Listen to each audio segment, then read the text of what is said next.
r/Nosleep. Posted by u/archives-h. I work for a company that studies cursed places. Workers must follow specific rules to survive. Part 4. Entry 4, Dress. I dreamt of being in a forest, an empty one, at that.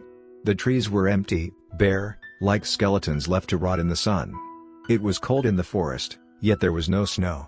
The sky above was bright, lit by orange sun. Everywhere I went, the things all stayed the same. Just an endless sea of the dry bones of the forest. No animals were there, but the bones of all sorts of creatures were littered around the unholy landscape. It reminded me of catacombs.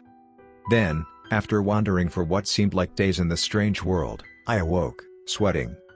I met the team at our table, for breakfast. Today's was a hearty cereal and fruit that Quint had prepared for us, fresh food from the city. And so I jumped off the cliff into the fresh water. I blessed the water and killed that demon. Said a voice. I looked to see Priest Grayson talking about his adventures with Canopy and Cassie. I highly doubt you were able to bless an entire lake, I heard Canopy mumble. Hey, I greeted, waving. Ah, Rainy.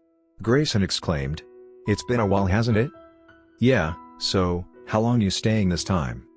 I'll be leaving at lunch to go to some convention. Have fun. I said, wishing him luck. Canopy, can I ask you something real quick? Sure, he replied, walking over to me, bringing a bowl of strawberries as he did. What do you need? Do you remember those masked people we saw out near the woods yesterday? Yeah, creepy. I got the Watchtower Central Command to get a team to guard Artemia. Remember that story you told me about your friend's disappearance? The one with the coffin? I asked. Yeah, of course I do, Canopy responded. Why? You have access to the evidence files, right? I want to see the truck's camera. Perhaps this might be connected? Good idea. Meet me in the lighthouse in 10. In 10 minutes, I arrived in the lighthouse basement, and Canopy was there, pulling up the evidence files of his friend's mysterious demise. Here. Canopy yelped, beckoning me to take a seat. Did you find the dashcam file? I did, but I found something strange. He was picking up the coffin at New Varela. That's also where the mannequin murders began. Did someone say New Varela? Someone asked. It was Cassie, who had followed us. Yay. Why? We're looking into the mannequins, I confessed. It's because, Cassie sighed, that's the mission today. We're supposed to go to New Varela to investigate this photo of a mask or something that's been killing people. Wait, a mask?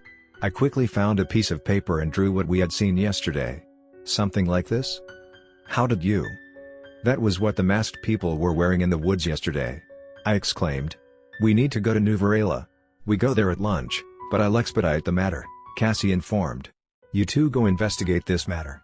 I have to prepare the plane. We have a plane? Canopy asked. Did neither of you two notice the giant runway and the big warehouse next to it? You told us to never go in there. I rebutted. Good point.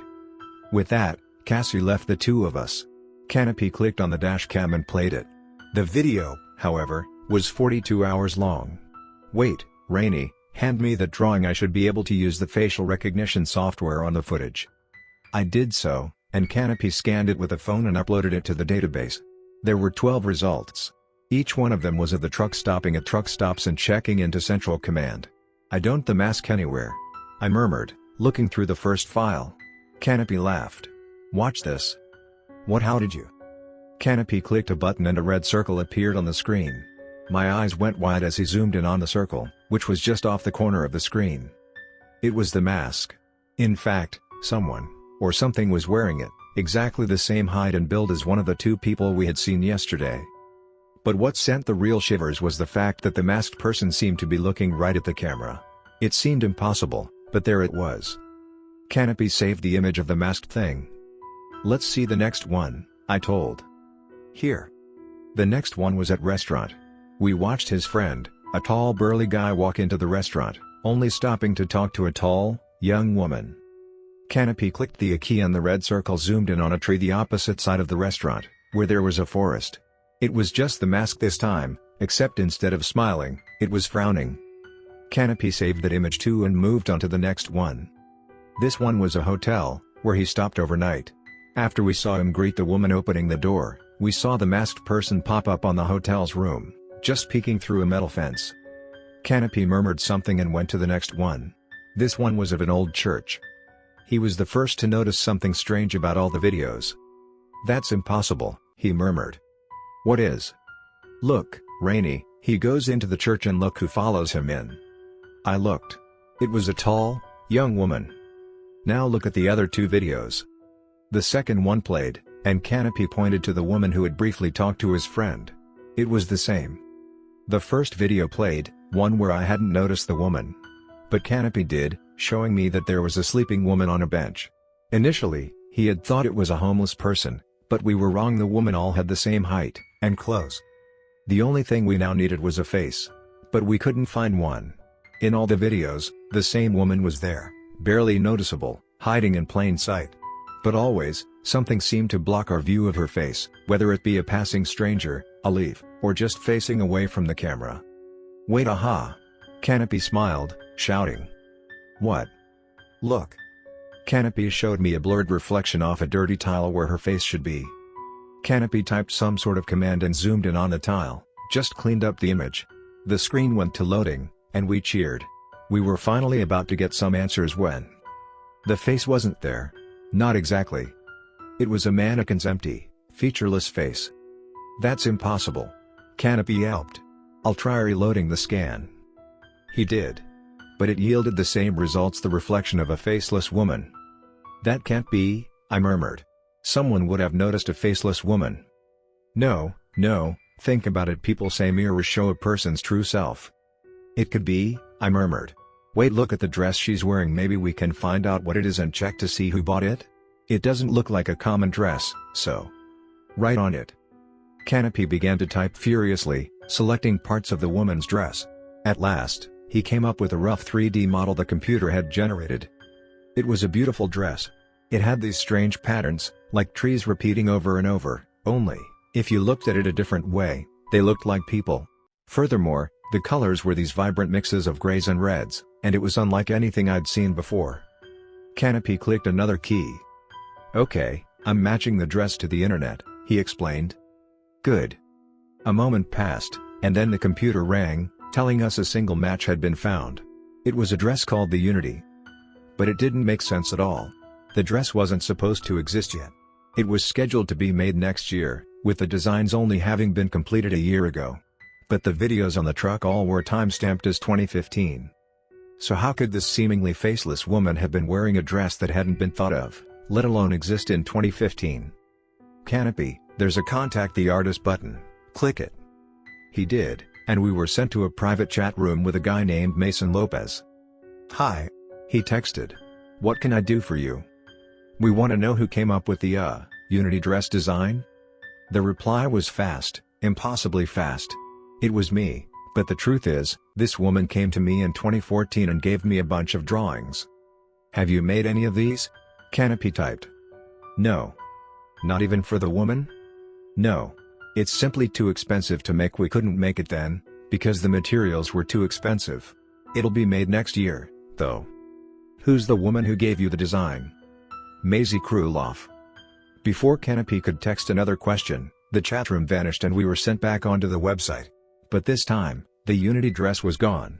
It was instead by this pretty dress covered in roses. I read the name of the website, Arco Studios. That name felt eerily familiar, and then I realized it. I had heard it on the news. "Canopy, this store doesn't exist anymore," I told. "I read on the news that they closed down after being sued." I found something else," Canopy began. "Look at the locations section of the website." It listed 3 locations, but 2 of them were blacked out. But the last remaining location scared us enough. It was none other than New Varela. Next, I searched up the name Mason Lopez, the designer for the dress. "He's dead," I murmured. "Who?" Canopy asked.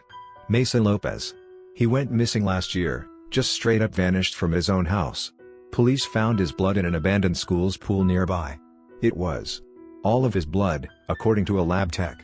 He's for sure dead, there just isn't a body." "Then if Mason Lopez is dead, who the hell were we talking to?"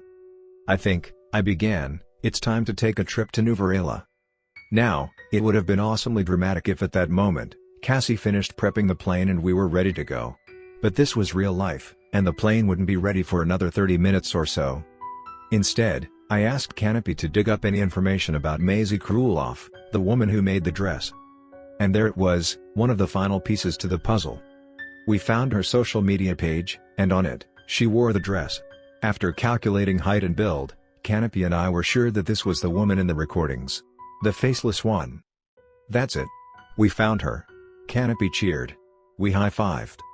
We began to look through her social media, all the way from the beginning.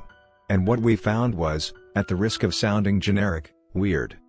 It was first made in 2015, specifically, just a few months before Canopy's friend vanished.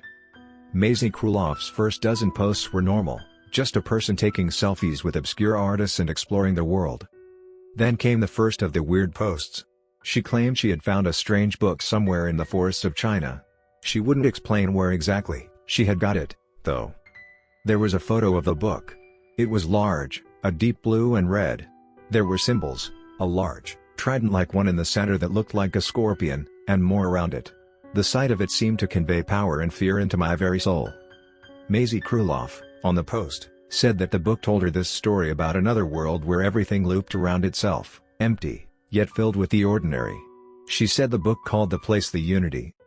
Her next posts were just a series of words, repeating over and over, just saying one over and over again. One of the posts, however, was different. Instead of ended by the same word, it ended with the word, internet. After that, there was just a series of seemingly random posts of locations. Locations, that Canopy noticed, were all places where mannequins had been found during the murders. Her final post was of a drawing of the Unity dress and how she would one day bring it to the world. And that was it. And then, just as we closed all the tabs, Cassie told us that we were all ready to go. It was time to truly uncover what the hell was going on.